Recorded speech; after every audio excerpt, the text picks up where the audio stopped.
अपने अनुभव के आधार पर बोलते हैं। तो लेखन लिपि से अपरिचित थे, अर्थात किसी प्रकार की कोई लेखन सामग्री हमें प्रागैतिहासिक काल में नहीं मिली। द्वितीय में हम आध इसलिए बोलते हैं जैसे आधा, यानी आधा काम जो यहाँ नहीं होना था वो आधा हो गया था, अर्थात लेखन लिपि से परिचित तो थे, यानी लेखन लिपि थी, लेकिन वो उसी काल में एक दूसरे की जानते थे, हम नहीं जान पा रहे। तो लेखन लिपि से संबंधित परिचित तो थे, परंतु उन्हें अभी तक पढ़ा नहीं गया। जैसे हड़प्पा और वैदिक। हड़प्पा में हमने बताया था कल कुछ इस तरीके की लाठियां मिली बेटा, ऐसी लाठियां मिली हैं, 3 मिली, 4 मिली, 5 मिली। तो वास्तव में ये है क्या, वो क्या कहना चाहती हैं, ये अभी तक वैज्ञानिक डिकोड कर रहा है लेकिन नहीं कर पा, अर्थात असफल हो गए वैज्ञानिक इस विधि को पढ़ने में। तो लेखन विधि तो मिली हमें, लेखन लिपि तो थी, वो परिचित भी और ज्ञान भी था इस चीज का, परंतु अभी तक हम उन्हें पढ़ नहीं पाए, इसलिए आधी अधूरी जानकारी रही, इसलिए हम इसे आध ऐतिहासिक काल कहते हैं। ठीक है, जिसमें हड़प्पा जैसे सभ्यता आती है, हड़प्पा सभ्यता आती है और वैदिक काल। हड़प्पा में क्या था आपने बता दिया कि इस तरीके की कुछ लाठियां या रेखीय चीजें हमें मिली, और वैदिक काल में तो कोई स्रोत मिले नहीं। अब आपको सर वैदिक काल में स्रोत तो थे, वेद कैसे रचे गए, तो वेद पहले रचे नहीं गए, वेदों को रचा गया बहुत बाद में, वैदिक काल के बहुत बाद में रचा गया वेदों को। लेकिन उस समय पे वैदिक काल में होता क्या था बेटा, कि श्रुतिपद पद्धति थी, वेदों का ज्ञान तो था ऋषियों को ज्ञान था, एक ऋषि ने अपने शिष्यों को सुना दी, और वेदों का ज्ञान कैसे दे दिया, मौखिक, कैसे दे दिया, मौखिक ज्ञान दे दिया। यानी ऋषियों जो ऋषि थे, उन ऋषियों ने जब वेदों का धर्मों का प्रचार किया तो मौखिक किया, यानी कौन सी विधि से किया, श्रुति, कौन सी विधि से, श्रुतिबद्ध पद्धति से किया। इस विधि को श्रुतिबद्ध पद्धति कहा जाता है, अर्थात एक से सुने और दूसरे को बता दिया।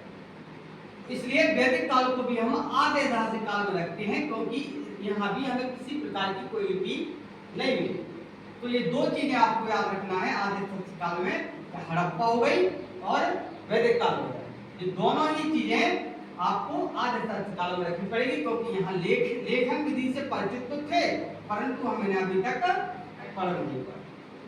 ठीक है, हमें लिपियां तो मिली, परंतु हमने डिकोड नहीं कर पाए, अभी तक तोड़ नहीं पाए। इसके बाद सबसे लास्ट में आते हैं आप, तो मिलता है आपको ऐतिहासिक काल। ठीक है, और ये चला आपका कब से, 600 ईस्वी। अब 600 ईसा पूर्व का आपको ध्यान रखना कि यहाँ से आपका महाजनपद काल शुरू हो जाता है, महाजनपद काल। तो यही वो महाजनपद काल है जिसमें वो आपके 16 महाजनपदों का, 16 कितनी थी, 16 महाजनपद थी, यहाँ लिख लो 16 महाजनपद इस समय पर निर्माण हो रहा था। कई छोटे छोटे राज्यों को मिलाकर के एक दूसरे राजा लड़ाइयां करके और अपने क्षेत्र को बड़ा करते चले जा रहे हैं, जिसमें बहुत शक्तिशाली अगर थी कोई तो वो थी आपकी 16 महाजनपद।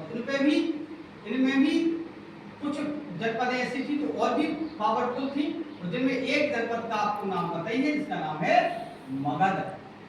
ठीक है, इसका नाम क्या है जनपद का, मगध थी, चीरी थी आपकी, ठीक है, और चाह तो इसमें आपकी मध्य प्रदेश में थी 2।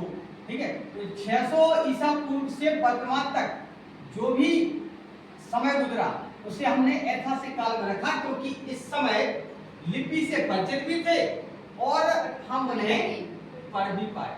जैसे आप लोगों ने पढ़ा है, आप लोगों को पता होगा कि अशोक के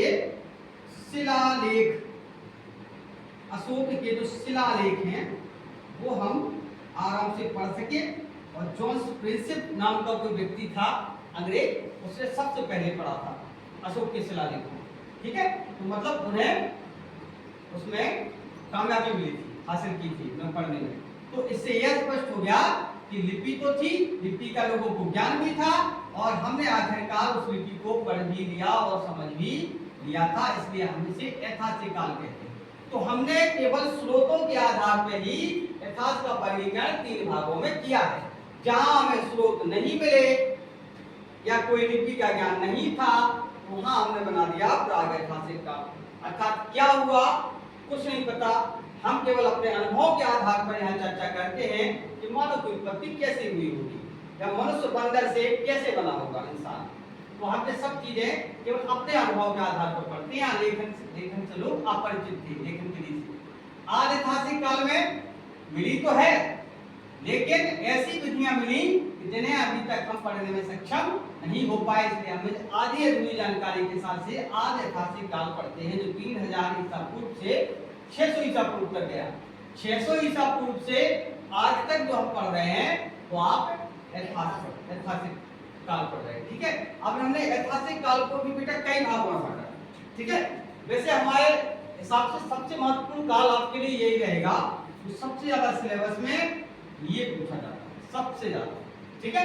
इनमें तो हम आपको बस छोटी छोटी सी बेसिक जानकारियां बताएंगे जो महत्वपूर्ण है, जो कभी कभी एग्जाम में पूछी जाती हैं। लेकिन ये जो आपका स्ट्रक्चर रहेगा, ये इसमें देखो आप क्या क्या आता है, हम आपको बता दें। जैसे प्राचीन काल में सबसे पहले इसको हम कितने भागों में बांटेंगे, तो हम इसको बेटा 4 भागों में बांटेंगे। कितने भागों में? 4 भागों। इसी को बात कर रहे हैं ऐतिहासिक काल। सबसे पहला आता है इसमें प्राचीन काल। कौन सा? प्राचीन काल। दूसरे नंबर पे आता है मध्यकाल। कौन सा आता है? मध्यकाल। तीसरे नंबर पे आता है इसमें आधुनिक। इतिहास बोल दो या काल बोल दो, आधुनिक काल। और सबसे लास्ट में एक और आता है, इसको बोलते हैं स्वतंत्रता काल। यानी भारत जब स्वतंत्र हो गया तो स्वतंत्र के बाद क्या क्या चीजें भारत में घटित हुई, उन घटनाओं को हम भारत की आजादी के स्वतंत्रता काल के बाद पढ़ते हैं, ठीक है। इस प्रकार से इतिहास को हमने 4 भागों में विभाजित कर लिया, प्राचीन काल, मध्यकाल, आधुनिक काल, ठीक है। वो जो बचा हुआ है, अर्थात जब भारत 1947 के बाद जब भारत आजाद हुआ तो उसके उपरांत कौन कौन सी घटनाएं घटी, वो हम स्वतंत्रोत्तर काल में पढ़ेंगे, ठीक है। तो प्राचीन काल में देखें तो अगर प्राचीन काल में हम बात करें तो प्राचीन काल में आपकी महाजनपद काल जो यहीं से शुरू हो रही है आपके ऐतिहासिक काल में, तो महाजनपद काल है, आपका मौर्य काल है, आपका मौर्योत्तर काल है, उसके बाद गुप्त काल है, गुप्तोत्तर काल है। ऐसे ये सब आपके गुप्तोत्तर काल तक ये सब आपको प्राचीन काल में चलेगा। इसके बाद जैसे ही प्राचीन काल समाप्त हुआ तो बीच में आया मध्यकाल।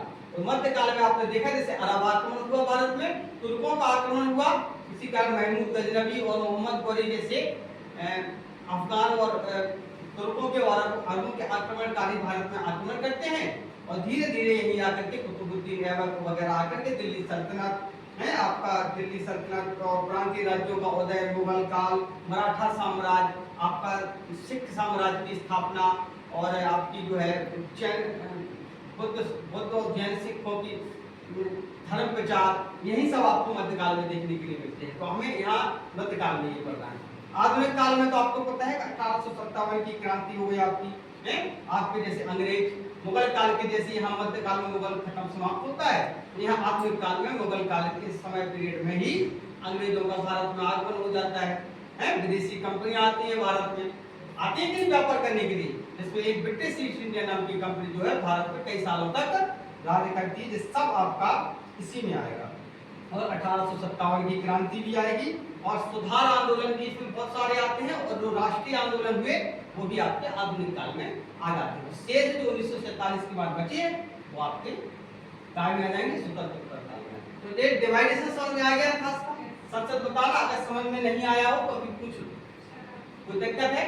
पहले हमने इतिहास को 3 भागों में बांटा, प्रागैतिहासिक काल, आधैतिहासिक काल और ऐतिहासिक काल, ठीक है। हमने उनके हिसाब से सोर्स भी आपको बता दी कि हमें इसके सोर्स कहाँ से मिलते हैं। तो हमें इसका पाषाण काल सबसे अच्छा एग्जांपल लगता है, क्योंकि पाषाण काल में पत्थरों का प्रयोग किया गया, ना तो हमें कोई लिपि मिली, ना ही उस समय लिपि का कोई ज्ञान लोगों को था।